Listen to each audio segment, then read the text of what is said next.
Taking off from what you said, Martin, and the topic of the conversation, which is about changing paradigms, if one looks around the corporate scene in India, we see an increasing number of companies that are indeed focusing on sustainability and how they run their businesses. They're more conscious and more focused on energy consumption, on water management, and the environment around them.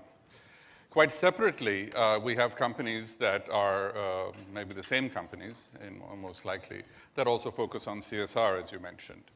And what they typically do are small projects around the factory, set up schools, health clinics, vocational training, et cetera.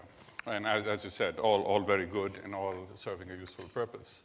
But if we were talking about changing paradigms, what I'd like to suggest or argue for is actually combining the two initiatives such that they actually implemented as one. And you bring the centralness of the business and the focus on sustainability and combine them with the attempt to do good for general society through the CSR projects, which I don't believe is currently happening and is actually not effective at all. Many of the CSR projects are small, discrete, not doing anything new, not scalable, and not really making any lasting change. And one area that the companies should be investing in and could be investing in is really in the policy space, because it's only by raising your ambitions for social change, can you make a significant impact? Can you make changes that scale up and have a long-term impact?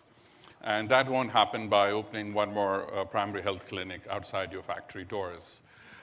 So the suggestion to my friends from the corporate sector is to rethink the paradigm and look at combining your ambitions in sustainability, many of which are fairly well advanced, with your attempts at doing CSR. And in your portfolio of activities, move away from this thinking around small projects and start thinking about investing in policy, because we've heard this earlier this afternoon, that it is really the right policy environment that will enable all other positive change in terms of stability, in terms of clear pricing signals, et cetera. And there is a role that industry can play. It doesn't have to be through lobbying or industry associations, but it can be through investments in appropriate policy.